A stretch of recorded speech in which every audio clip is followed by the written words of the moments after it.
We're glad you're still with us here on Morning at 10 TV. It's a pleasure for those that are joining us. Welcome on board. We are at the Take Note segment, where we shall be examining the WFP's role to refugees and host communities. WFP being the World Food Program, that entity that works under the United Nations. I have with me the top official in the country. I'll be introducing him very shortly, but let me just take us through a preamble before we can get underway. Globally, there are over 100 million displaced persons, with 35.3 million classified as refugees. Uganda alone hosts 1,535,000 forcibly displaced people, with majority being South Sudanese refugees.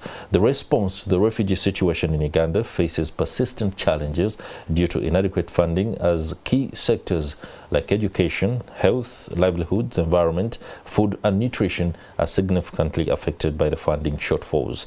Because of the relatively friendly and open policies that provide rights to the refugees, challenges in neighboring countries, including political instability, has accelerated the refugee influx into the country. But host communities continue to register poor conditions and other aspects, including food crises, which the WFP has taken responsibility and is ensuring that some critical interventions are made. Now, the campaign, that is the latest initiative, is dubbed Self-Reliance Model. It seems like there's a lot to it. So the country representative of the World Food Program, Abdirahman Meygag, is joining us this morning. You're most welcome to the program. How are you doing? Thank you for hosting me. I want to start with the refugee overall in Uganda. Uganda is hosting more than 1.5 million refugees. That's right. The biggest refugees in the continent.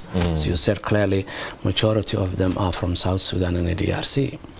WFP is here to support the government of Uganda, and Uganda is very known to be a very hospitable country. Government has got a progressive refugee policy, where they have got an open door policy for the refugees to come from there, people who are fleeing from the conflicts in their neighboring countries. The World Food Program has been here to support these refugees, provide food and cash assistance to them. And we're very grateful for the support of the host community, as well as the government of Uganda, to help these communities being assisted. Okay. So what is the self-reliance model? Self-reliance model is a package of assistance. We've been doing a livelihood programs, but it was not like the one we have launched 2 days ago in Isinjiro, where we basically provide a package of assistance where mindset change is also be a part of the program. Social protection program is where we continue assisting the refugees with the cash and food. Then we engage with them on diversified livelihood programs. People who want to be involved in agriculture will be engaged in agriculture. People who want to be engaged on the non-farm off-farm activities will be engaged with that. And eventually we have to be working on and engaging with the host community. This project is not only for the refugees, it's both for the refugees and the host community. Because we want to have that cohesive society living in the same place. Becoming a refugee, you almost lose everything in your home country, but you don't lose your brains, you don't lose your skills, you don't lose your achievements that you made. If you are a doctor, you're still a doctor. If you are a farmer, you're still a farmer. If you are a trader, with that skills available with some of the refugees, we want to harness them, give them the tools and nurture. And it's a 3-year program. Rather than an ad hoc programs of livelihood, it will be the first 2 years, they will continue getting the same assistance, humanitarian assistance. This self-reliance will be on top of what they were getting. And after 2 years, we will assess if these people become self-reliant. If they become self-reliant, we'll continue 1 year of coaching and mentoring, but we'll stop the food assistance, because we don't want the people to be dependent on them. We want them to be self-reliant and helping themselves. Okay.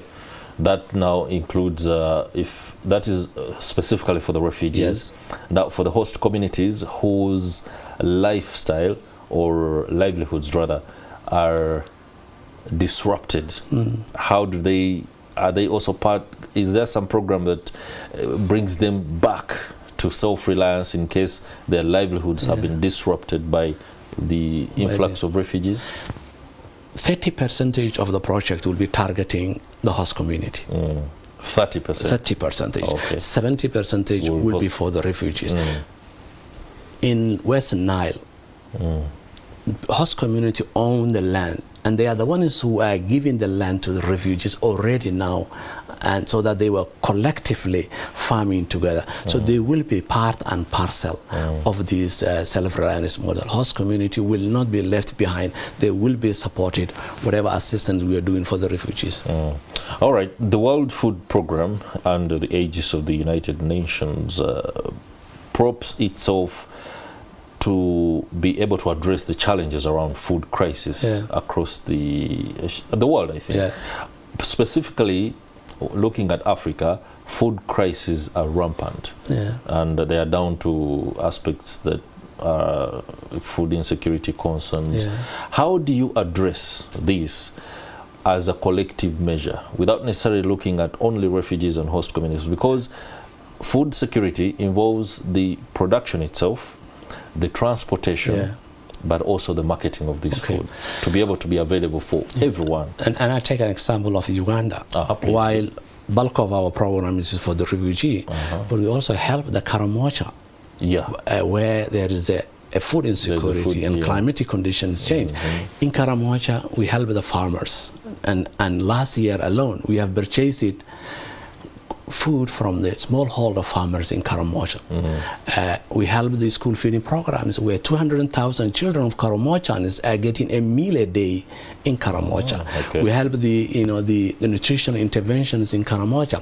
So while the food security is not only related to the conflict, we also know it's related to the climate situation. So we help the globally both issues of the people who are coming from the conflict and those who have been affected from the climate. So globally, WFP is the leading humanitarian agency, but we also work on a development aspect, because what we need to do is a long-term development program so that these people will really sustain on themselves. 2 years ago or so, there was a report that the World Food Programme had increased the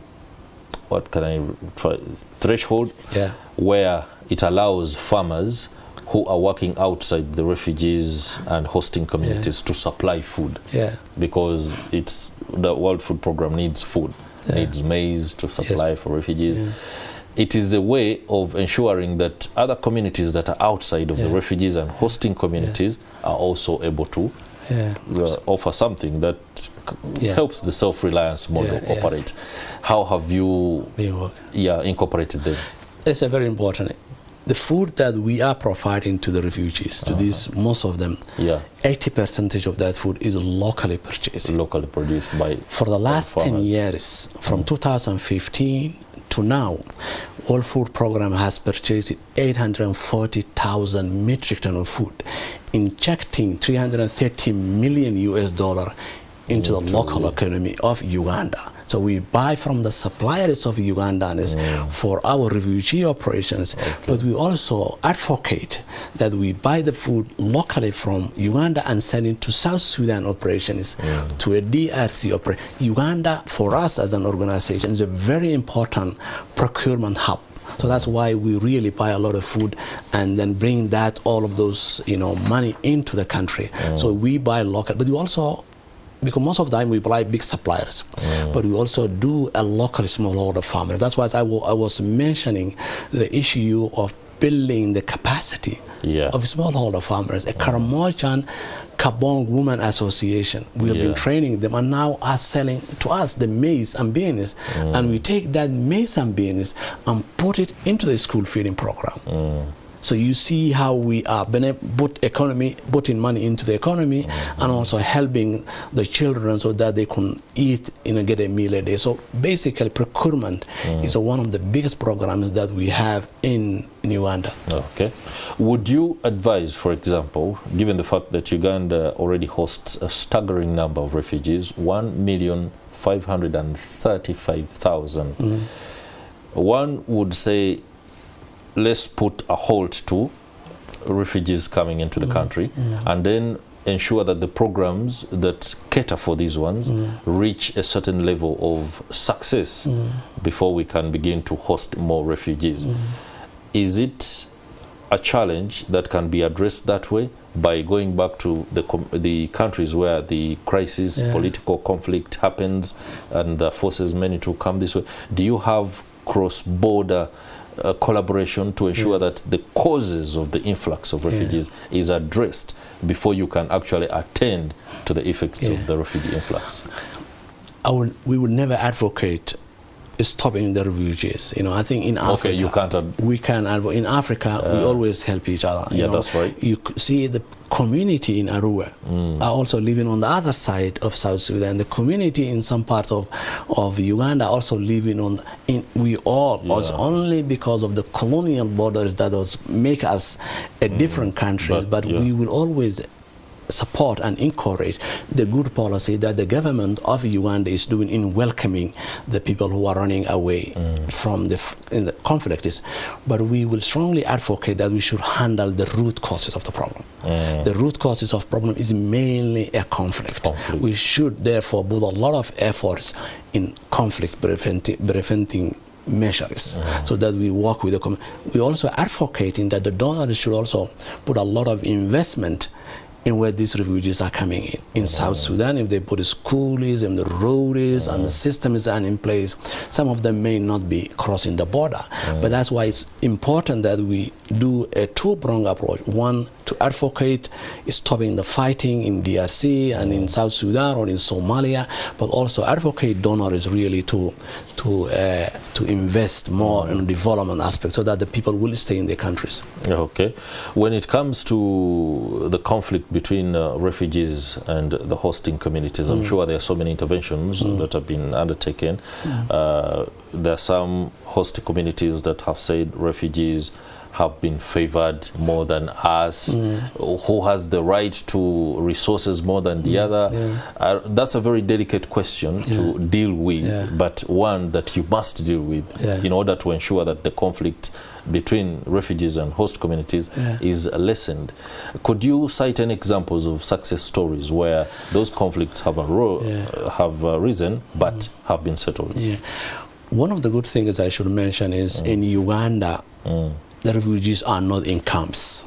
In Uganda, refugees are in settlements, so they live with a community.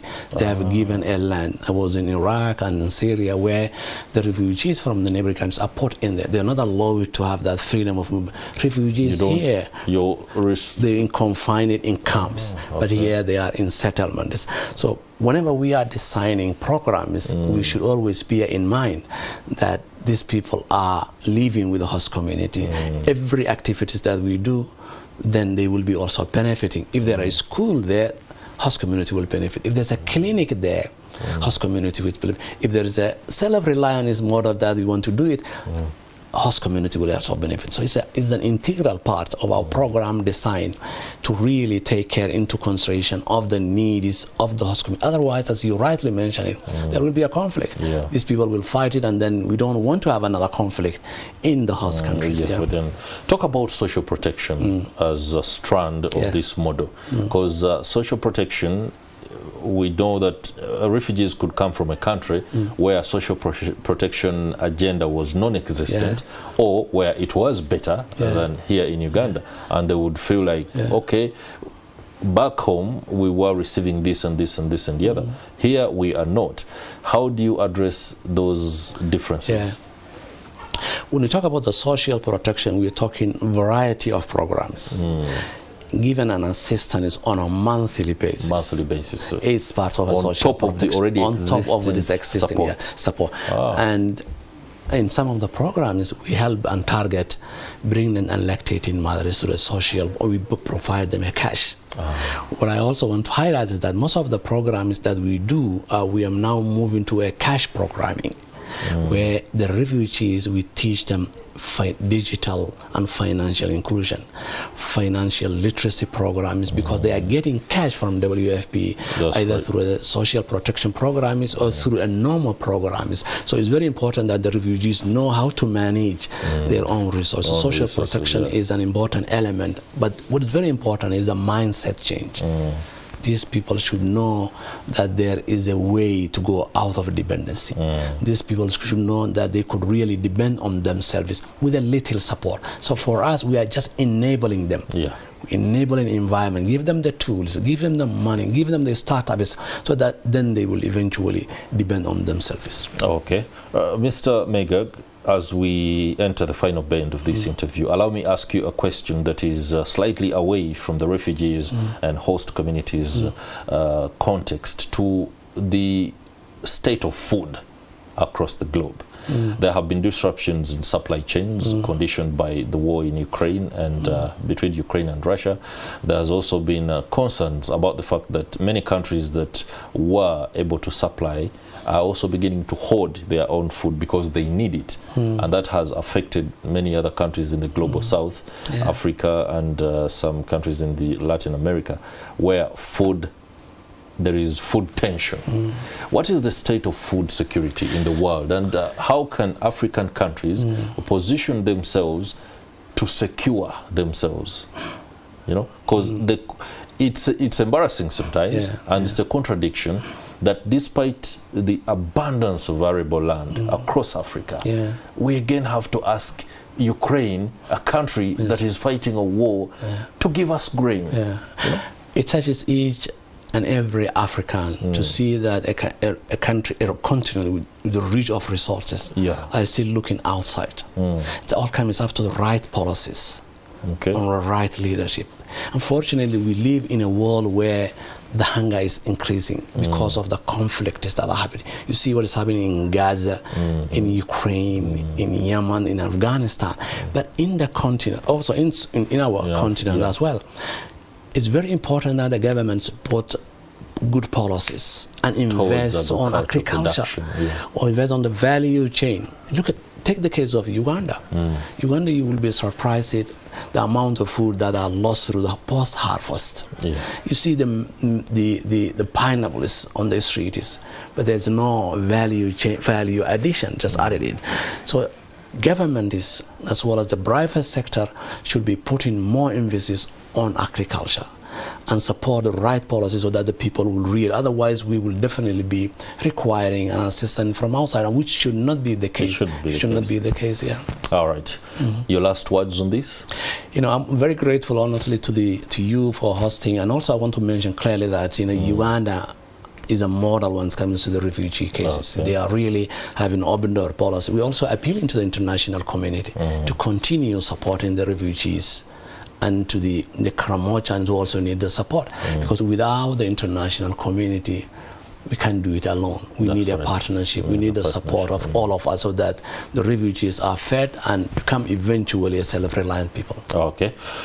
Mr. Abdirahman Meygag, Country Representative, United Nations World Food Programme, many thanks for emboldening our understanding of what the WFP is doing in terms of intervening for the refugees as well as host communities. That will do for our Take Note discussion, but do stay